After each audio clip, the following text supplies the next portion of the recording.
warahmatullahi wabarakatuh. Selamat siang pendengar RRI Bone dimanapun Anda berada. Salam jumpa bersama saya Imran Bate di Dialog Tanggap Bencana yang kami hadirkan sebagai manifestasi dari RRI sebagai Radio Tanggap Bencana. Di studio sudah hadir Kepala BPBD Kabupaten Bone, Bapak Andi Sahrul Samsu SEMSI. Assalamualaikum Pak Kepala BPBD. Waalaikumsalam warahmatullahi wabarakatuh. Salam tangguh dan salam pemerintah. Iya. Bersama Pak Andi Sahrul, saya juga sudah bersama dengan Danyon C. Pelopor Sabjimo Polda Sulsel, Bapak Kompol Nur Iksan Esot MSI. Assalamualaikum Komandan. Waalaikumsalam warahmatullahi wabarakatuh. Selamat siang. Sehat semuanya? Alhamdulillah. Iya. Memang dalam beberapa prediksi bahwa setiap akhir tahun itu potensi adanya bencana, kemudian juga hal-hal yang tidak kita harapkan itu besar terjadi. Tapi saya ingin mendapatkan penjelasan dari Bapak Andi Sahrul, Kepala BPBD Bone. Benarkah sebenarnya tantangannya di akhir tahun itu harus kerja ekstra ya, Pak Kepala juga Pak Komandan, karena masyarakat justru butuhkan kehadiran Bapak-Bapak berdua untuk ada di tengah kegelisahan akan cuaca ekstrim yang melanda kita di akhir tahun. Memang dalam beberapa prediksi bahwa setiap akhir tahun itu potensi adanya bencana, kemudian juga hal-hal yang tidak kita harapkan itu besar terjadi. Tapi saya ingin mendapatkan penjelasan dari Bapak Andi Sahrul, Kepala BPBD Bone. Benarkah sebenarnya ada potensi bencana atau cuaca ekstrim di akhir tahun ini, Pak? Ya, saya kira seperti biasa, memang apa yang disampaikan oleh Ade Imran ini, saya kira memang peralihan pancaroba ini memang tidak bisa lagi kita tentukan. Iya, berbeda dengan masa-masa sebelumnya. Makanya sekarang ini susah diprediksi deh. Sama dengan musim tanam. Kalau kita mau duduk bersama tudang sipulung, saya kira memang sudah susah diprediksi karena memang cuaca sekarang ini memang labil. Artinya tidak serta-merta seperti itu. Kadang-kadang kita tidak pernah harapkan. Karena di pertanian ini ada 2 musim yang kita kenal, musim gadu dan rendengan, April, September, dan Oktober, Maret. Terkadang ini bergeser, makanya orang-orang yang duduk tudang sipulung itu kadang-kala memang sudah tidak tepat lagi sesuai dengan arahan. Bingung gitu ya. Bingung deh. Jadi bagaimanapun juga sekarang memang di akhir 11, 12 dan menjelang Januari 2023 ini memang kita harus standby terkait dengan cuaca ekstrem ini. Tidak bisa kita main-main lagi nih. Baik. Makasih. Kalau di Bone sendiri seperti apa potensi bencananya? Iya, saya kira memang kalau kita di Badan Penanggulangan Bencana memang sudah ada kajian risiko bencana. Kemudian tahun 2022 ini, akhir Desember ini, kemarin saya sudah asistensi ketiga di BNPB terkait dengan lahirnya rencana penanggulangan bencana RPB. Di situ memang sudah ada pemetaan. Tentu kalau gempa tektonik dan vulkanik mungkin sih ya sedikit agak-agak jauh, berbeda dengan Pulau Jawa deh ya. Tapi seperti angin puting beliung apa segala macam, cuaca ekstrim ini, banjir, longsor ini tidak bisa kita pasti kita dapat di Kabupaten Bone ini. Karena bagaimanapun juga kondisi topografi Kabupaten Bone ini 3 dimensi loh. Ada pegunungan, ada dataran rendah, dan ada wilayah perairan. Panjang pantai kita ini saja 138 km. Secara otomatis berdiam 10 kecamatan. Jadi tidak tertutup kemungkinan ancaman-ancaman terkait dengan dugaan kita yang dari BMKG ini memang harus kita syarat hati-hati juga. Mungkin saat ini belum, tapi kedepannya tetap harus kita waspada. Potensi apa yang besar kemungkinan akan terjadi? Kalau kita di Kabupaten Bone ini longsor dan banjir deh, itu tidak bisa kita hindari. Karena seperti Wailana Cenderana ini hulunya ada di Kabupaten Rekang, kemudian mampir di Danau Tempe. Danau Tempe ini selama ini kalau dana tampung Danau Tempe 5 juta kubik, katakanlah seperti itu, sekarang terjadi penanggalan tinggal 1 juta kubik. Jadi ketika intensitas hujan itu sangat naik, lebat, apa segala macam, otomatis 4 juta pasti keluar. Salah satu upaya yang harus mereka jalurnya adalah Sungai Cenderana, otomatis pasti meluap di sebelah utara. Jadi kalau banjir memang setiap tahun di wilayah utara itu tidak bisa dipungkiri lagi. Wajar gitu ya? Wajar deh. Ajangale. Ya, Ajangale dan sekitarnya Cenderana, Telusa Tinggi, Dobocun, tidak bisa dihindari. Nah itu, terkecuali kalau sudah dilakukan reklamasi di Danau Tempe, baru bisa aman-aman saja. Mungkin seperti itu. Baik, tidak ada pendangkalan di Danau Tempe. Iya, ada deh, ada. Baik, saya ke Pak Komandan Brimob, Pak Danyon. Yang menarik adalah saat Brimob Polda Sulsel Detasemen C Pelopor itu selalu hadir setiap ada bencana, memberikan bantuan, membantu mitigasi dan evakuasi gitu. Sejauh ini seperti apa persiapan yang dilakukan? Di akhir tahun, mengingat juga Badan Meteorologi Klimatologi dan Geofisika sudah merilis informasi bahwa akan ada cuaca ekstrim. Ya, jadi tentunya sebagai langkah awal personil Batalion C Pelopor Satbrimopolda Sulsel khususnya yang ada di Bone, kita setiap hari menyiagakan tim SAR. Iya. Jadi tiap hari kita siagakan tim SAR sebanyak 1 tim. Itu tergantung nanti kejadian di mana dan bagaimana, yang kalau membutuhkan banyak personil kita juga siapkan. Satu tim itu berapa orang? Satu tim ada 10 orang. 10 orang. Jadi langkah awal 10 orang. Kalau memang terjadi misalnya tadi tanah longsor sebagainya, kan tentunya butuh personil yang banyak. Kami pun siapkan ada kompi siaga tiap hari. Jadi selain tim SAR siaga, kompi siaga pun ada yang sewaktu-waktu bisa membackup apabila tim SAR ini kekurangan personil. Oke. Selama ini koordinasi antara BPBD, SAR dan BRIMOB seperti apa? Selama ini alhamdulillah untuk koordinasi kita cukup saling menguatkan, cukup saling mengisi. Manakala misalnya saya duluan, BPBD belakangan, ya kita saling mengisi saja. Misalnya ada kejadian pohon tumbang, kalau BPBD turun duluan ya saya berikutnya, atau saya turun duluan, wah saya kok kurang ini senso saya hubungi, ya kolaborasi. Begitu. Jadi intinya kita sama-sama di lapangan. Ada sinergitas begitu ya. Artinya tidak ada tupoksi tumpang tindih bahwa itu kan domainnya BPBD, itu kan domainnya Basarnas, itu kan domainnya BRIMOB, itu nggak ada seperti itu. Tidak ada. Jadi kita selama ini justru sinergi yang cukup bagus. Demi kemanusiaan semua bersinergi gitu ya. Betul nggak ada istilah itu.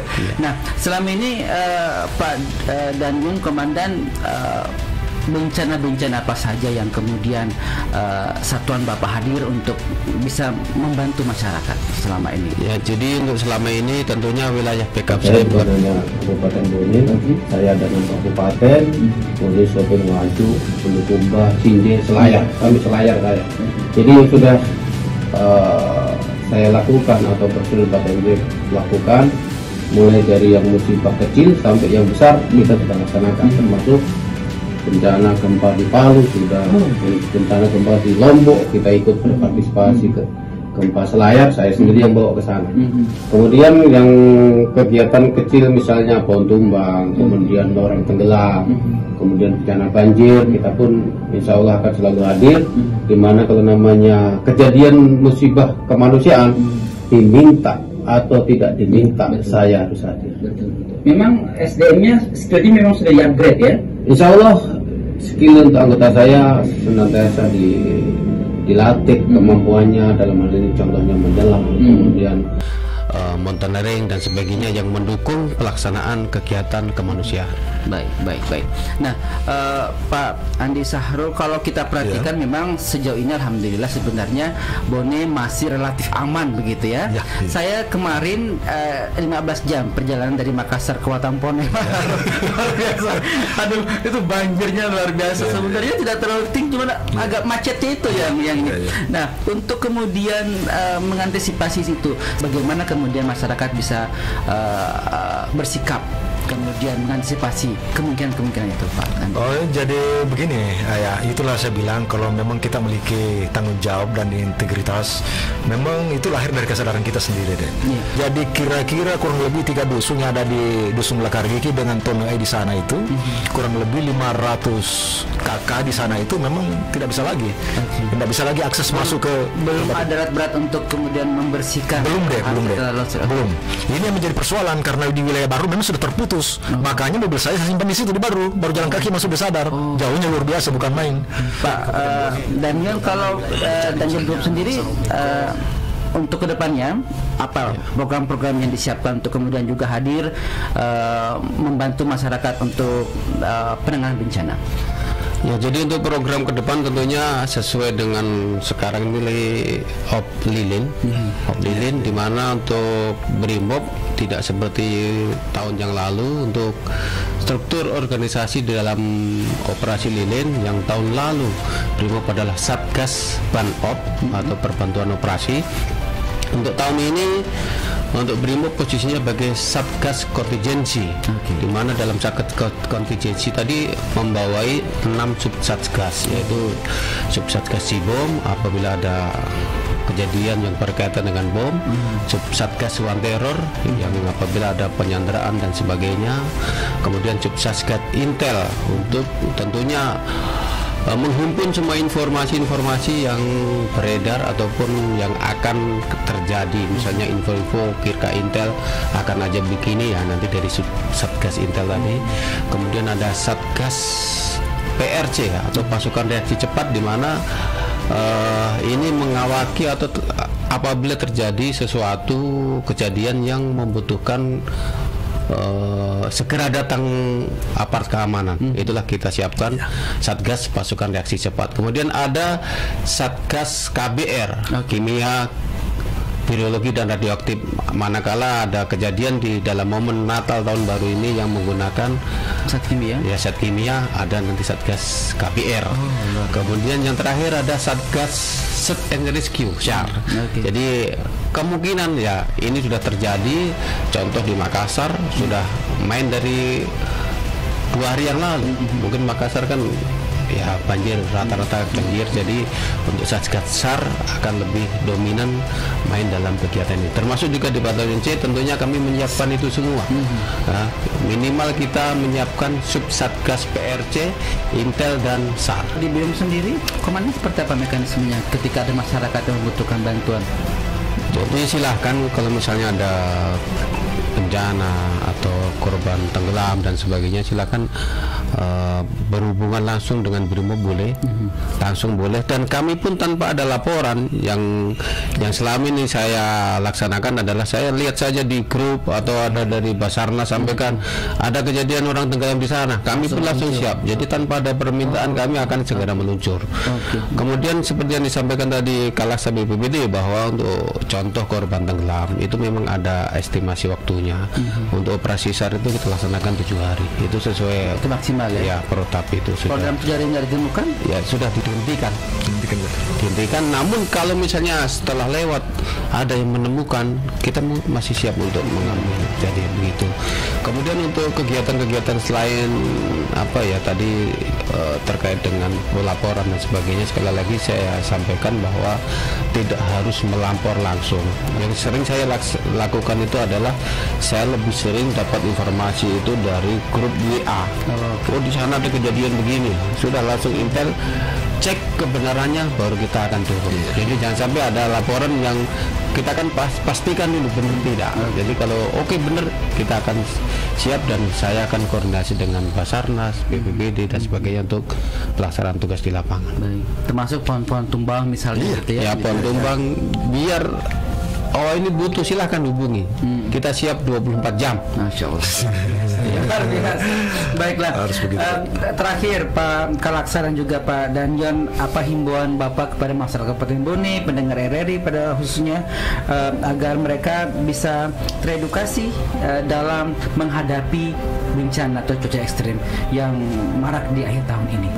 Pak Danjon silakan himbauannya. Ya, baik, jadi untuk himbauan dari saya selaku aparat keamanan, tentunya sudah ada peringatan dari BMKG terkait dengan cuaca ekstrim. Jadi mungkin yang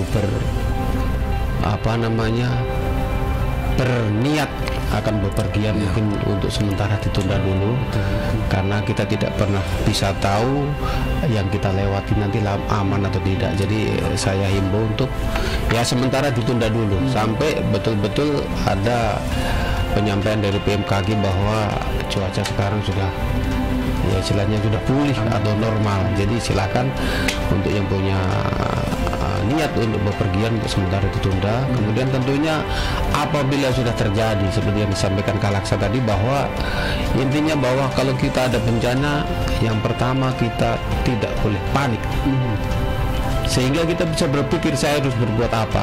Tapi kalau baru bencana gitu, sudah kita nggak tahu akan berbuat apa. Akhirnya saya mau melapor, saya tidak tahu, saya mau menyelamatkan keluarga saya tidak tahu. Jadi yang terpenting adalah jangan panik.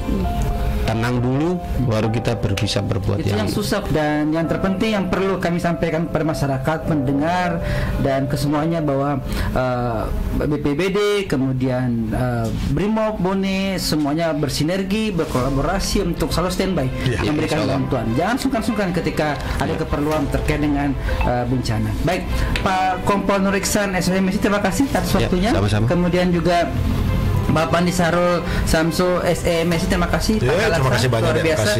Saya Imran Bate pamit, dan ingat pesan Pak Danjon dan Pak Kalaksa tadi bahwa jangan panik. Kemudian jika ada keperluan yang tidak terlalu mendesak, jangan tinggalkan Bone dulu lah ya.